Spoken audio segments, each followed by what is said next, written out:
Y la próxima semana enviamos nuestro primer parcial.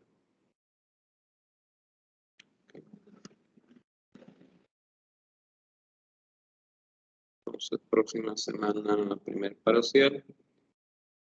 Son solo 4 temas, así que no es mucho el contenido para que ustedes puedan tener su primer parcial. Bien, estamos empezando 14:05.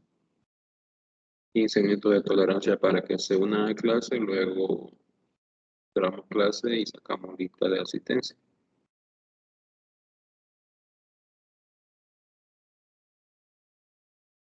Doutor, uma pergunta. Com este não é o terceiro tema, não? Uhum. Agora não é o terceiro ¿Alguna tema? pregunta o una duda? Acredito que com nós outros é o terceiro tema, porque acredito o último lunes foi paro cívico, não é isso?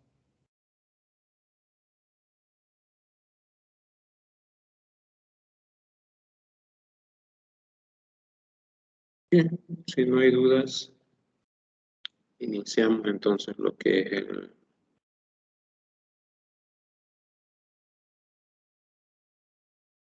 es la materia. Hemos hablado ya de lo que es la introducción a la vida de Jesucristo, son los evangelios. Hoy día veremos el anuncio y el nacimiento de Jesús, primera parte de lo que es el nacimiento de Jesús, y lo veremos pues para que se entienda desde 2 perspectivas. La que se revela, se nombra en Lucas capítulo 1, y la que se nombra en capítulo 1 también de Mateo, una perspectiva de parte de María y otra es de parte de José. De parte de María la primera y de parte de José la segunda. Bien, cuando Jesucristo iba a nacer, y esto es algo que está en el relato de los evangelios, desde el punto de vista de María, pues María era una jovencita que tendría alrededor de 15, máximo 18 años, porque era la edad en que se casaban las jóvenes en el pueblo de Israel. Así que considerando que María pues estaba siendo desposada con José,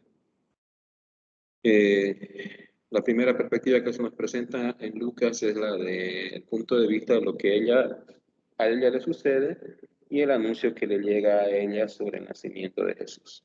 ¿Ya? Entonces, en el relato de Lucas, María era una joven que vivía en Nazaret, doncella aún, es decir, que todavía no se había juntado con el que era su marido político, cual era José, y que estaba desarrollando su vida en los preparativos de su matrimonio para nosotros, para ellos simplemente la unión final, porque legalmente ya estaban desposados. Ahora, hay una profecía en Isaías 7:14 que el Mesías o el Cristo nacería de una virgen. Y eso se utiliza en los evangelios para hablar del nacimiento a través de María. María ya se había casado con José. Según la costumbre judía, se establecía el lazo matrimonial un año antes de la unión, el mudarse de la novia a la casa del novio y estar juntos, pues porque precisamente era el tiempo que necesitaba el novio mínimamente para preparar todo lo que era lo necesario para la boda.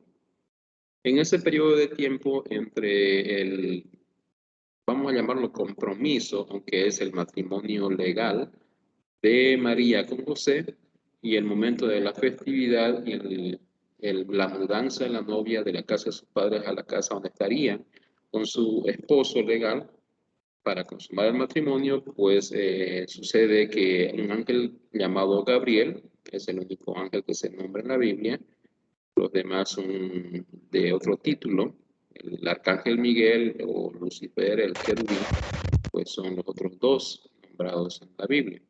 Pero de este se dice que era un ángel, un mensajero enviado, que aparece a María en Nazaret y le anuncia el propósito de Dios que concebiría a su hijo amado en su propio vientre.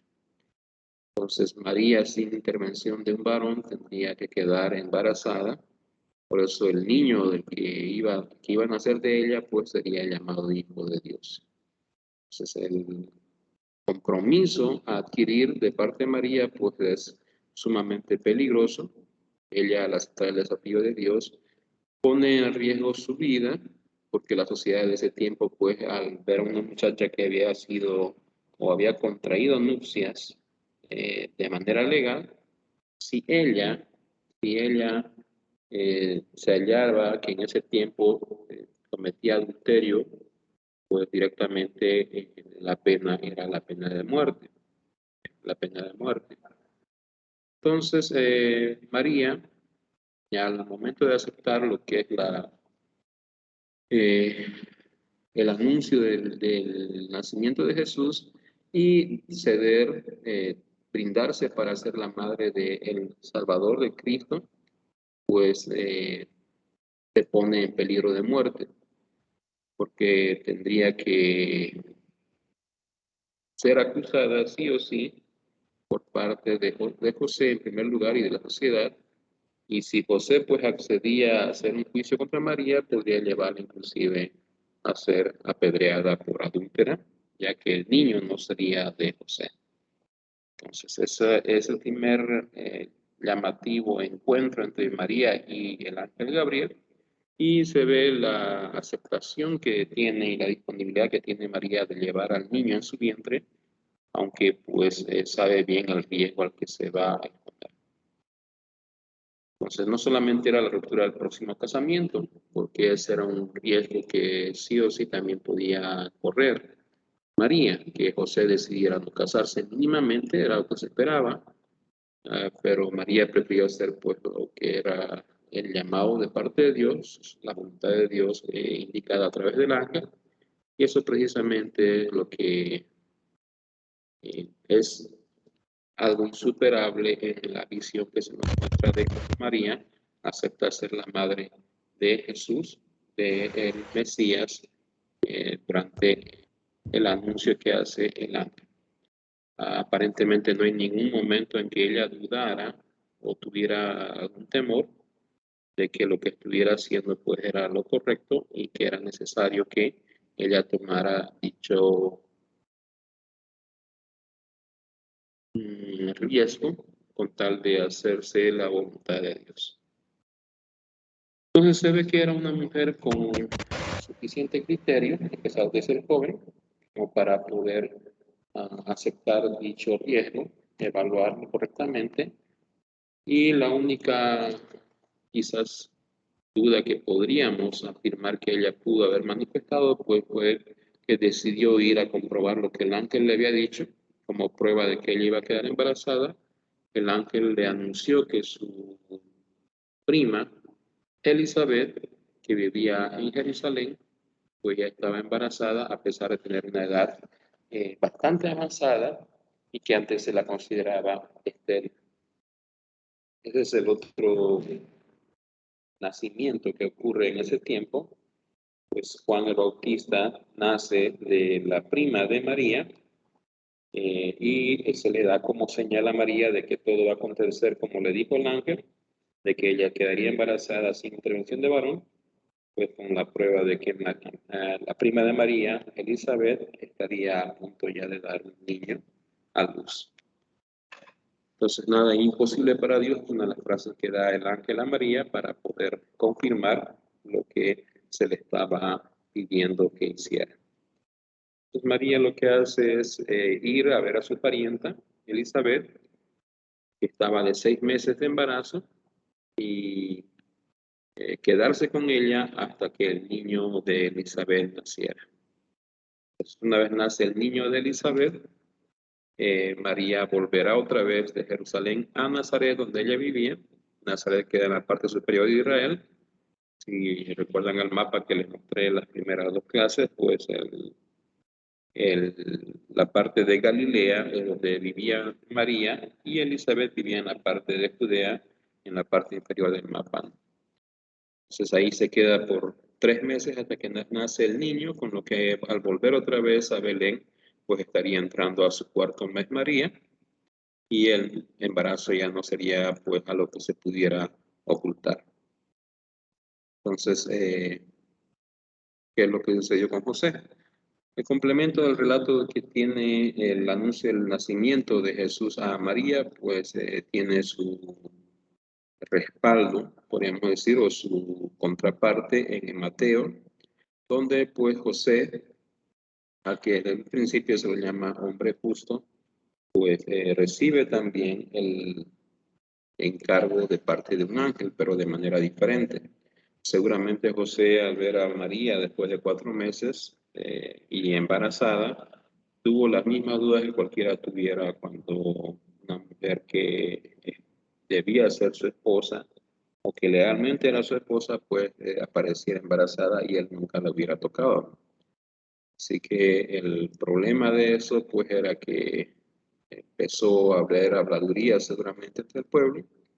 Entonces se entera del embarazo, ve a María y no sé si habrá hablado con ella, no se dice nada en los evangelios, pero sí se habla de que José no quería amarla y tampoco pues hablar contra ella.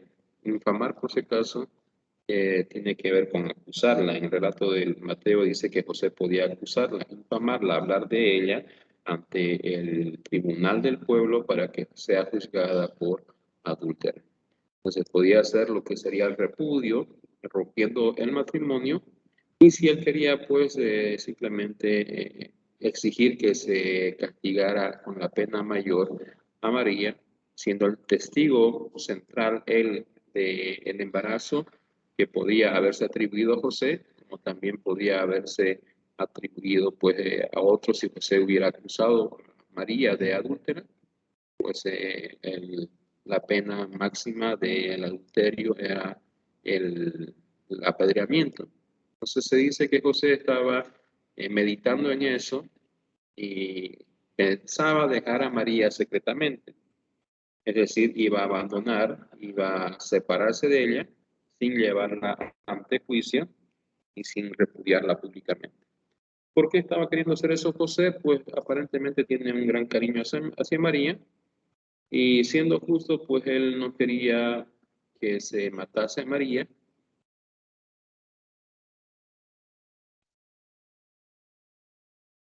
Como la ley judía era benévola, exigía para todo juicio de muerte, y eso lo vamos a ver un poco más adelante en el juicio de Jesús, antes de ser crucificado, pero la ley judía exigía para todo juicio de muerte que hubiera testigos y que solo ellos podrían acusar. En el caso de un adulterio, pues el principal testigo tendría que ser el esposo. En este caso, José, prefiriendo que ella quedara libre de culpa y que quedara la sospecha de si era hijo o no de José, pues decide irse secretamente, abandonarla. En eso pensaba hasta que se le aparece un ángel, no se dice el nombre del ángel en el relato de Mateo, pudo haber sido quizás Gabriel u otro ángel, que le habló en sueños y le dijo que no tuviera miedo de tomar a María, su mujer, porque lo que había en ella era concebido por el Espíritu Santo y que el niño que nacería sería llamado Hijo de Dios. Entonces a José, inclusive, igual que a María, se le dice que el nombre de ese niño será Jesús. Resalta mucho pues la descripción de este pasaje de Mateo en la que se nombra a José como justo y que pues no es necesario para él, tal vez más allá de ese sueño, para decidir unirse a María, tomarla inmediatamente como esposa y saltarse todo el protocolo de la fiesta de casi casamiento como era costumbre en ese tiempo.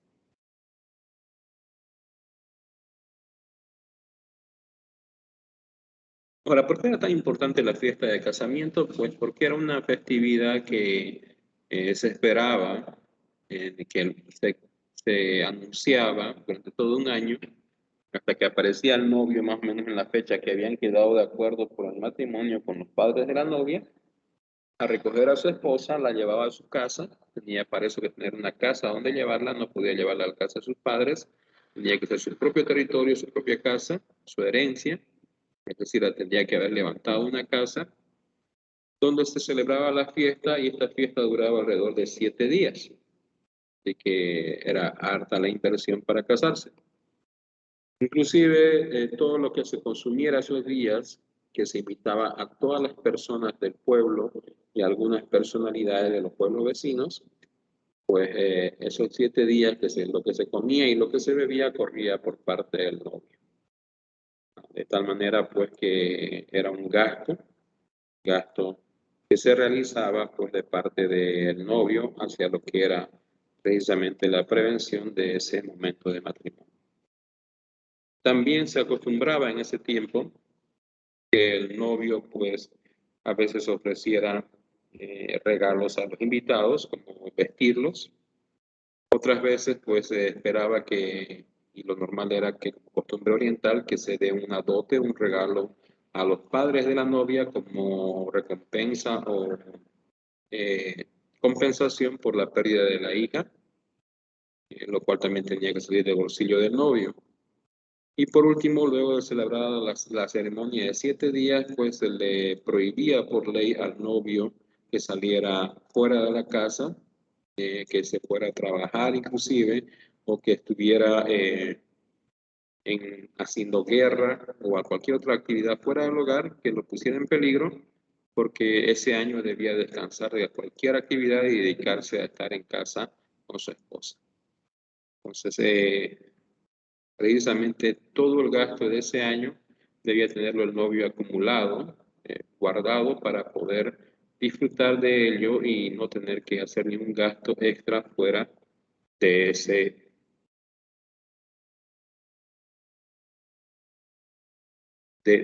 tiempo de estar en su casa encerrado con su esposa.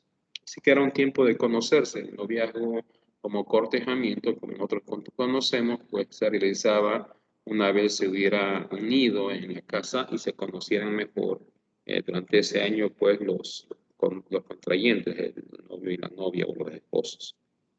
Todo ese gasto salía del bolsillo del esposo. Él trabajaba todo un año para reunir las condiciones favorables para poder vivir con su novia y mantenerla durante todo el siguiente año. Por eso es que se esperaba que el novio tuviera la madurez suficiente para poder realizar dicha prevención. Los jóvenes en Israel mayormente se casaban entre los 20 y 25 años, porque era la época en que se esperaba que ellos cumplieran, pues, o estuvieran listos para cumplir responsabilidades dentro del hogar. Así que no cualquiera se casaba. Por eso es que se tomaba tan en serio la ley del adulterio en ese tiempo de un año que no estaban juntos, y si hallaba que uno de los dos hubiera fallado, pues tendría que ser por lo menos mínimamente juzgado si el otro decidía acusar. En este caso, José pudo haber acusado a María con pruebas porque el embarazo era visible, negado ser el padre del hijo, y por lo mismo, pues María, tal vez en su mayor posibilidad, sería apedreada hasta morir. José no quería eso, pero el ángel lo detuvo de irse y él aceptó casarse con María y recibir al niño como si fuera su hijo.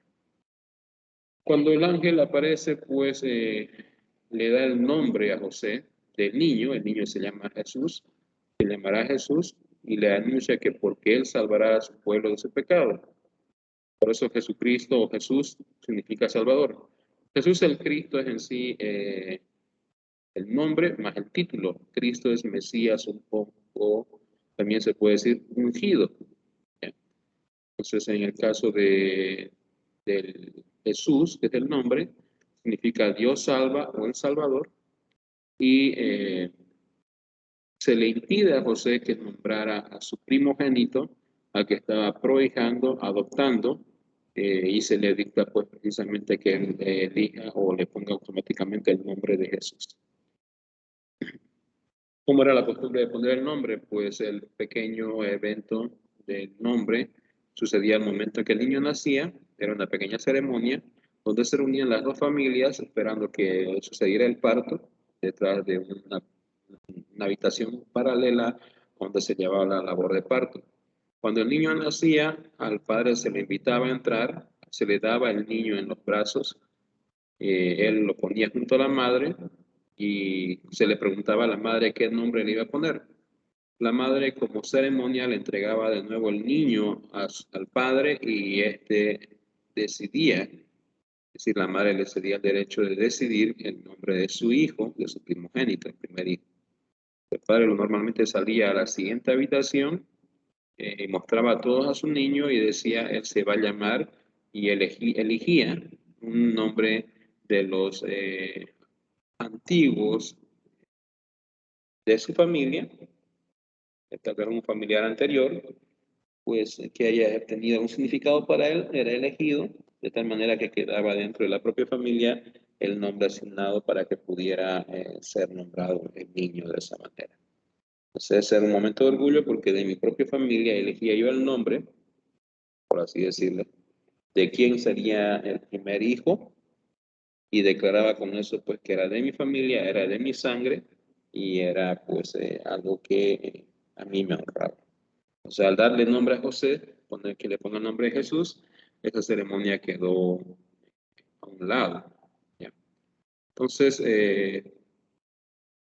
al quedarse José con María, asumió la paternidad adoptiva de Jesús y compartió con María y su hijo, pues, un tiempo después de ese momento.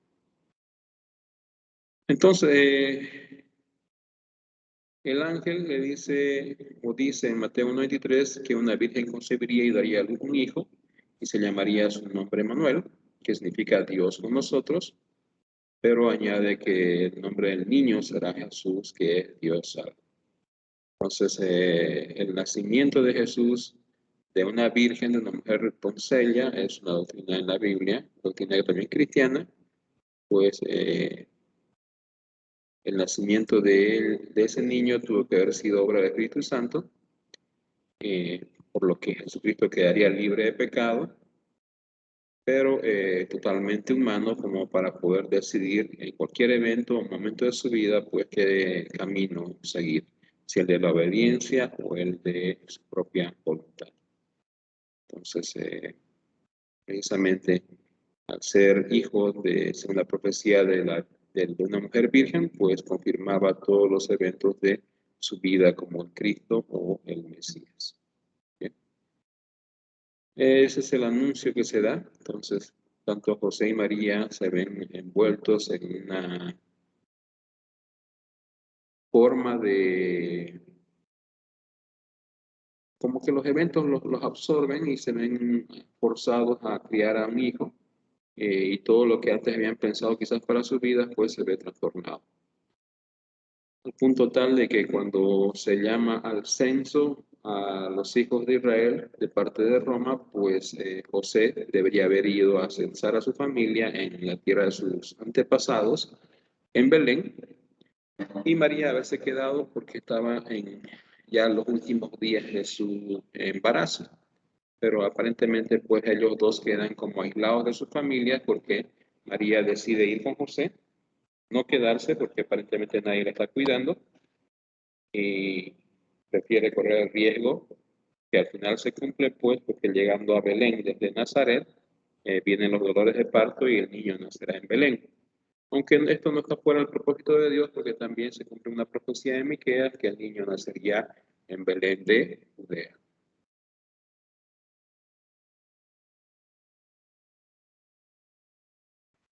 Lo que hacen los relatos de Lucas y Mateo acerca de María y de José es humanizar bastante lo que es la perspectiva de ambos. No es que ya fuera un tema sencillo el que les tocó vivir.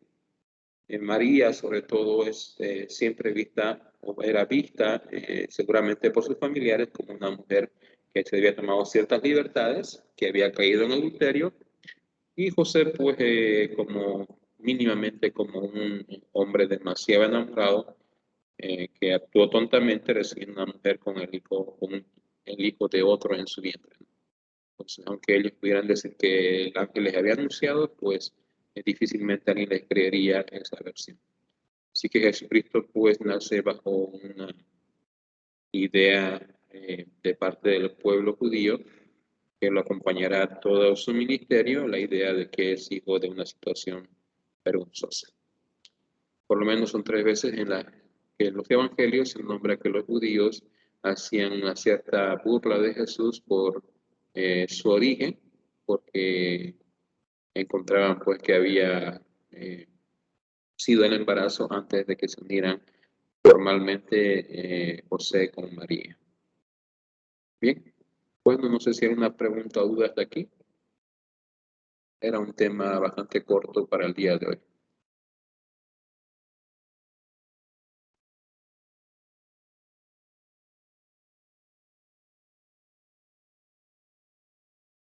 Doutor, uma pergunta. ¿Ninguna duda? Só uma pergunta. Hoy, só Bueno, o hasta terceiro... aquí el examen. Próxima semana.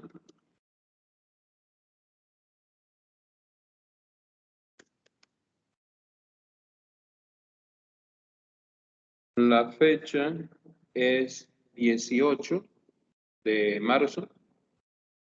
Sí, adelante, si hay alguna pregunta.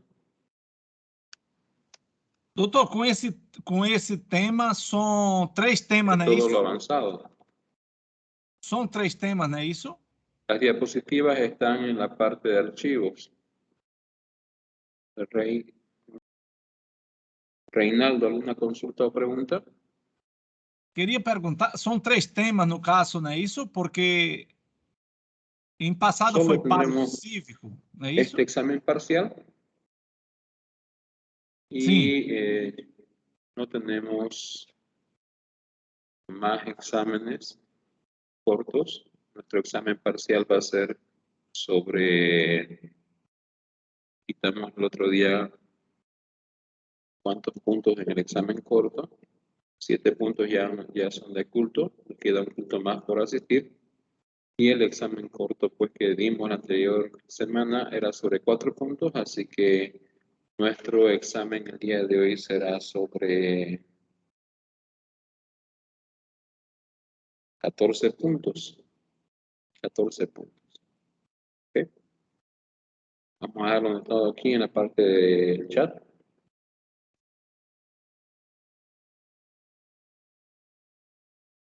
El 14 puntos nuestro examen de primer parcial.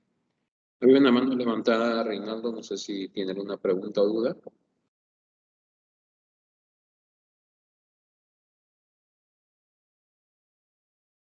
Tiene que encender su micrófono para que podamos escucharlo.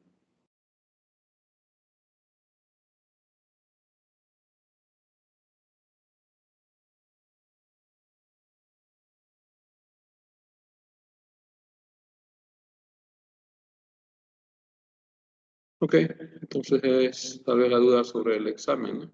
Entonces, próxima semana, examen de primer parcial, día 18 de marzo, de todo el avanzado sobre 14 puntos y la hora de examen será a las 14:10. Buenas tardes, Lisa. Disculpa. ¿El inicio de un estudio va a ser presencial o va a ser de manera virtual más el examen de teología? Bueno.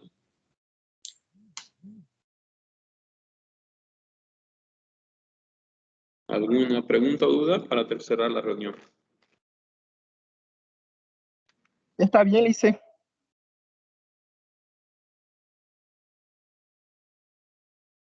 No. Bien. Entonces, si no hay dudas, quedamos con esa información. Tienen las diapositivas en archivos. Hay una mano levantada otra vez. Antonio Carlos, adelante. Tienen que encender su micrófono para que pueda escucharlo. No, Lice, perdón, cometí un error aquí, gracias. No, el examen no va a ser presencial. El examen es a través de la plataforma para el que escribió Cuellar Marisol. En la plataforma tendremos el examen la próxima semana, ya, ese examen virtual.